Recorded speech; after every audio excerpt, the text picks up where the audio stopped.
అంటే ఇండియాలో వక్ఫ్ board bill ప్రకటించారు. దీనివల్ల ముస్లిమ్స్‌కి నష్టం ఉందని పాకిస్తాన్ సోషల్ మీడియాలో ప్రచారం జరిగింది. అంటే దాని తర్వాత ఈ ఉగ్రవాద దాడి జరిగింది. ఇది కూడా వన్ ఆఫ్ ద రీజన్ అని అనుకోవచ్చా? సో అది అవ్వచ్చు, అవ్వకపోవచ్చు. నేనేం జ్యోతిష్యం చెప్పలేను కదా, నాకు తెలియదు కదా. పాకిస్తాన్కి ఉన్న పని ఏంటి?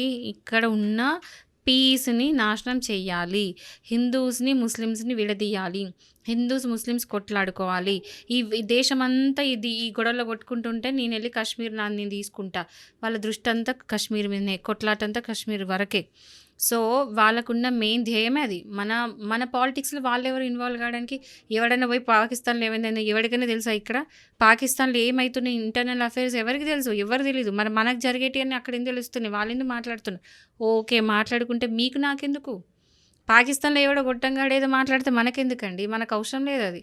వాళ్ళు 100 మాట్లాడుకుంటారు. ఇండియాలో ఏం జరుగుతున్నది అనేది మనకి ఇంపార్టెంట్, సింపుల్గా చెప్పాలంటే. సో ఇండియాలో ఏం మాట్లాడుకుంటున్నారు, ఇండియాలో ఏం జరుగుతుంది, ఏం అటాక్ అయింది, ఎంతమంది నష్టపోయినారు, నెక్స్ట్ ఏంటి, ఇట్లాంటి రిపీట్ కాకుండా ఉండడానికి ఏం చేయాలి, ఇలాంటివి మన ప్రయారిటీ, అవి మన టాపిక్స్ ఉండాలి.